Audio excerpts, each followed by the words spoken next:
I would like to describe the phenomenon whereby indulging, focusing, doing some things that may seem unpleasant, scary, negative, harmful, uncomfortable from the outset may actually turn out to be useful for personal and societal development. By exposing yourself to these things for a longer time, you improve your understanding, endurance of their negative effects, as well as increasing your understanding of life.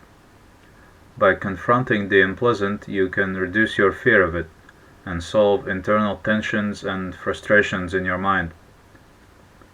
Say you have a strong dislike for a certain activity in life to the point where you actively avoid it and consider that ideally other people should feel the same way as you.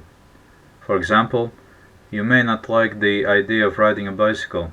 You think it looks silly, and you've experienced bike riders to be a nuisance, either as a pedestrian or a driver.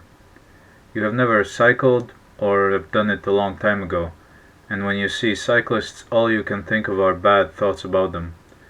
Useless, stupid, pretentious. These type of descriptions tend to dehumanize these people.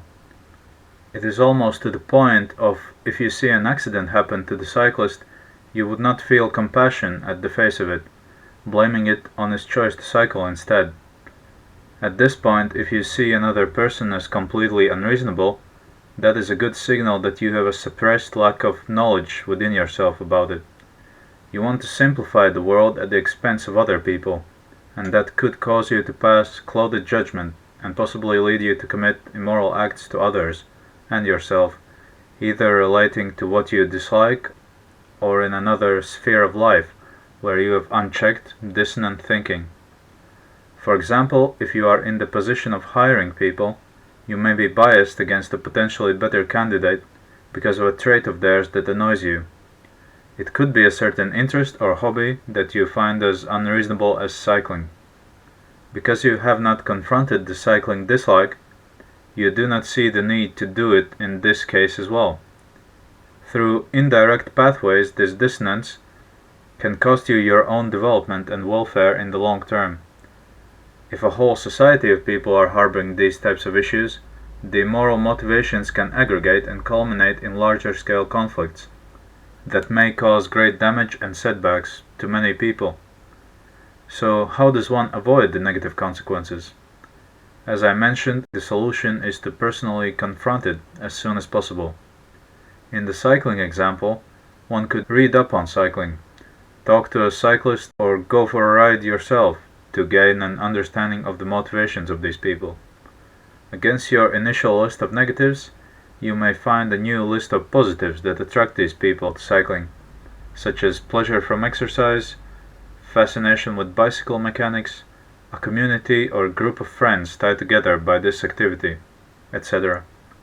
This will allow you to feel more empathy with these people, feel less anger or eliminate anger, or possibly rechannel your dislike to a more specific problem, such as a lack of bicycle traffic controls which can be addressed otherwise and without blanket judgment on an activity or a group of people.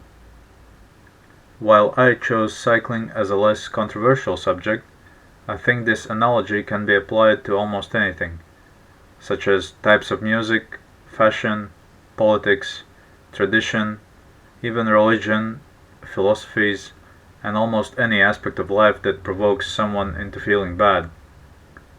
Without mentioning specific topics that could provoke conflicts, I would urge people to think about the fringe issues in today's society, the ideas that divide people, any things that you yourself would like eliminated in the world. Maybe you think getting rid of it would either justify otherwise immoral actions, or maybe you would be prepared to turn a blind eye to it if someone else did so. Instead, try to confront these issues deeper to understand motivations that make these inconvenient things still exist. I think you may break a barrier in your mind, solve some inner frustrations, feel more connected with others, and potentially contribute to more genuine harmony in this world on a larger scale.